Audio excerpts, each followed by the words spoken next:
Rashid Chauhan. JN news के reporter Rashid Chauhan के मुताबिक टंडू आदम पाकिस्तान रेलवे टंडू आदम के पुलिस चौकी इंचार्ज एएसआई ज़ीशान वस्तरू की जबरदस्त कार्रवाई करते हुए टंडू आदम पाकिस्तान रेलवे का लोहा चोरी में मुलविस 2 मुलजमान को रंगे हाथों हिरासत में ले लिया।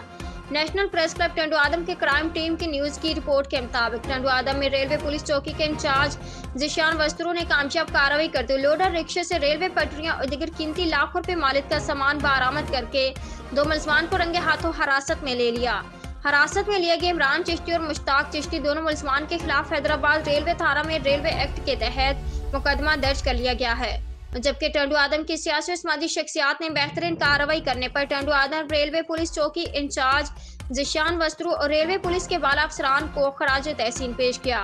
Rashid Chauhan, press reporter, J N news, Tando आदम।